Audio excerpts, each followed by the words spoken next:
We are busy with a series called Doors of Destiny. In our last session, we looked at God's purpose for allowing doors in our lives and how to respond to each one.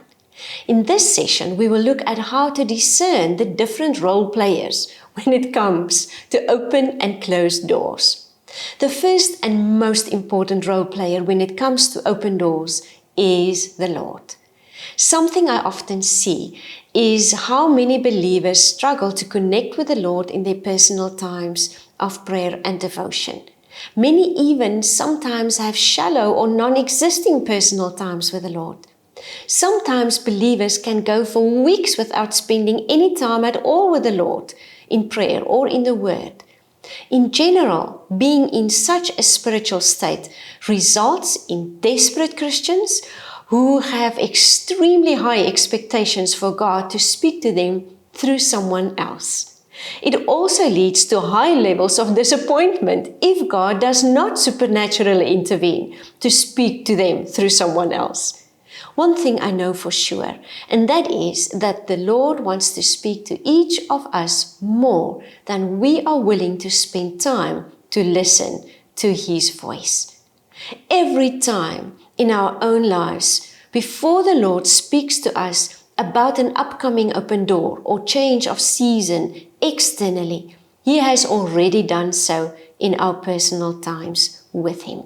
Through the word we receive from someone else, we will often receive more clarity and direction on what we've already heard or written down in our notebooks in our own prayer times.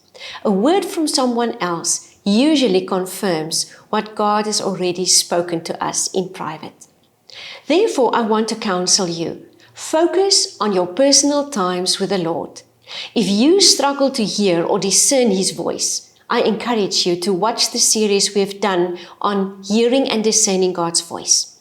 If your personal times with the Lord has become cold, disconnected, and distant, this is a time to set aside a specific season of prayer so you can focus and reconnect with the Lord. A regular habit of spending time in prayer and waiting on God to speak to us is vital in preparing us for new seasons and strengthening us to walk through open doors. Remember, God is the final say in our lives when it comes to doors. As stated in Revelation 3 verse 8, He opens and no one can shut. He is the ultimate giver of access to good things, including peace, joy, and fruitfulness. God desires His people to have a life full of abundance and purpose, according to John 10, verse 10. The second role player is the enemy. And when it comes to open doors, we should never underestimate the enemy. Every believer on earth has a very strategic role to fulfill in the kingdom of God. And the enemy will do everything in his power to shut spiritual doors and keep people from having access to spiritual breakthroughs. He works against God's purposes. And we read of this in Ephesians 6, verse 11 and 12. And he will always try to hinder you from fulfilling your purpose through creating destruction, fear, and especially confusion. In the life of the Apostle Paul, we read of several accounts where the enemy hindered them to enter a certain region or where they faced opposition and their ministry work was delayed. There are many ways in which the enemy can hinder the work of God in and through our lives. But I think the most frequent used strategy of the enemy is fear and confusion. So whenever you feel so confused about who you are in God's kingdom, or question whether your life really makes a difference at all, or you have feelings of fear for the challenges you are facing in your life right now, know for sure this is the work of the enemy. The only way to discern all these attacks on us is through cultivating a constant, active relationship with the Lord. This is so vital to your destiny that I want to encourage you with this. If you currently struggle to connect with God, just stop everything. Take time aside for a day or two and re-establish your connection with God.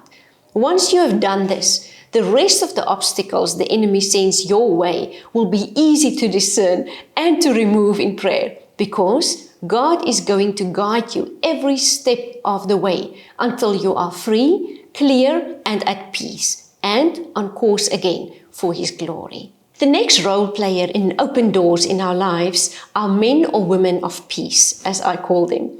When the season comes for spiritual doors to open, God often connects us with individuals linked to that new season in our lives. It can also happen that you meet new people within the context of where you are currently positioned that will open opportunities either for your own life or that for the ministry in which you serve. When I speak of open doors in this context, it means the Lord expands the work of an existing ministry, and because we are part of that ministry, it automatically becomes part of our lives. From the many missionary trips of Paul, we learn of several individuals God used to help them in ministry work. From prison, Paul wrote about some of them, like Priscilla and Aquila and Timothy and many others. So remember, walking in a good relationship with everyone God brings into our lives is a sure building block for fruitful ministry over decades, not only for the here and now. The next role player is that of angels. One amazing encouragement to all of us is the fact that God has equipped us for everything we need to do in His kingdom to fulfill the destiny while we are here. Walking in that personal relationship with Him is just absolutely amazing. The Lord has also assigned angels to your life that will help you accomplish that which He has given you to do. And they will be different from that of your husband or your wife or your children or your friends.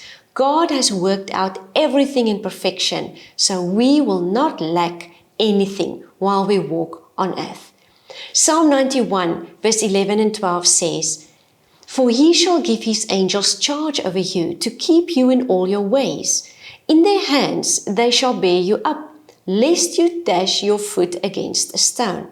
Also, Psalm 103 verse 20, "Bless the Lord, you His angels, who excel in strength, who do His word, heeding the voice of His word." This is a very, very interesting subject, and I would have loved to spend more time explaining about angels, maybe in the future. But I want to invite you in this week.